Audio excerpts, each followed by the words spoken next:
Um homem foi preso em Pindamonhangaba acusado de cultivar maconha dentro de casa. O flagrante aconteceu no bairro Castolira. Segundo a Polícia Militar, 2 pés da planta e algumas folhas, já em processo de secagem, estavam na residência. O suspeito foi levado para a delegacia, onde permanece à disposição da Justiça.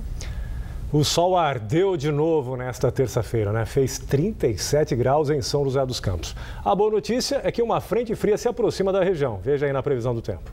O bloqueio atmosférico que se instalou no país pela primeira vez este ano deve perder força e abrir espaço para a chegada de uma frente fria que traz nuvens carregadas.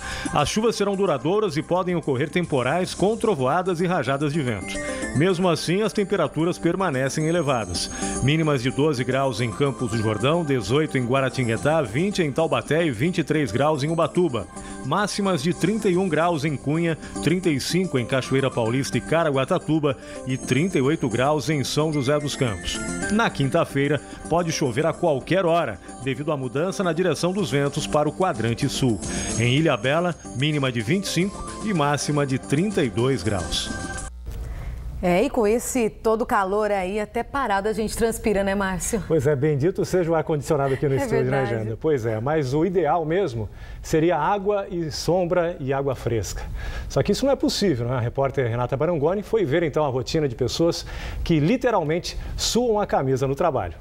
Nesta semana, algumas cidades da região chegaram a registrar perto de 40 graus. E para quem não fica o tempo todo no ventilador ou ar-condicionado, a rotina se tornou mais complicada. Em Santa Branca, por exemplo, virou motivo de paralisação. Os 7 funcionários que trabalham nos Correios se recusaram a trabalhar na última segunda-feira por causa do sol forte. O número reduzido de funcionários seria um dos motivos para quem está na rua ter que suar mais. Devido ao excesso do calor, um calor muito forte, fica prejudicado também para os carteiros fazer a entrega no período da tarde. Em Santa Branca, a equipe dos Correios que trabalha nas ruas é composta por um carteiro de carro, 2 de moto e outros 2, que fazem a pé um percurso de 7 quilômetros pelas descidas e subidas tão comuns no município. E não é só quem trabalha nas ruas que sofre com o calor. Nessa padaria de São José dos Campos, por exemplo, a temperatura chega a 45 graus Celsius dentro da cozinha. E o resfriamento do ambiente poderia prejudicar a produção dos pães. Do lado, um elemento gerador de calor, que é o forno que trabalha acima de 200 graus, 220, 240 graus.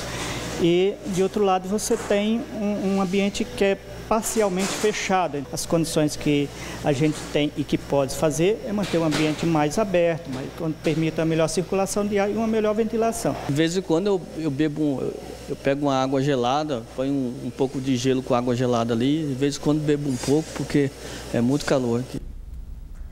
Então, sobre a situação dos funcionários dos Correios de Santa Branca, o sindicato diz que eles decidiram pelo fim da greve, após a estatal se comprometer a melhorar as condições de trabalho. Já em São Sebastião foi feita uma paralisação ontem, como hoje é feriado na cidade, está marcada para amanhã uma audiência.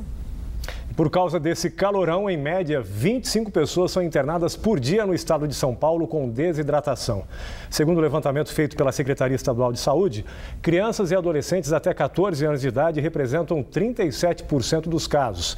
A Renata Marangoni está em Taubaté com um médico, um clínico geral, que vai dar dicas para a gente enfrentar com saúde, esse calorão todo, não é isso, Renata? Boa noite. É isso mesmo, boa noite. Bota calor nisso. Ontem Taubaté registrou pouco mais de 38 graus. Foi o dia mais quente do mês de janeiro desde 2007.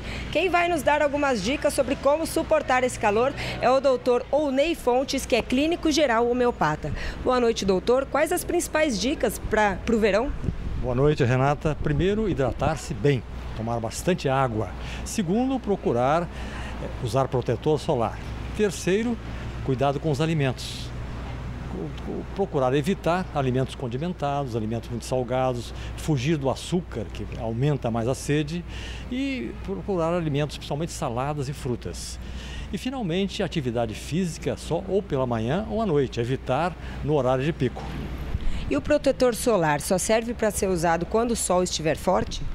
Não, o protetor solar deve ser usado sempre, porque mesmo quando o sol está entre nuvens, as radiações chegam até nós. Então é importante que se use permanentemente. No caso das grávidas, é verdade que elas sentem mais calor? Sim, a grávida ela sente mais calor, há certa alteração hormonal. E a grávida, o hipertenso também sente muito mais calor, as pessoas têm pressão alta. Então essas pessoas têm que se hidratar mais e ter um cuidado maior também.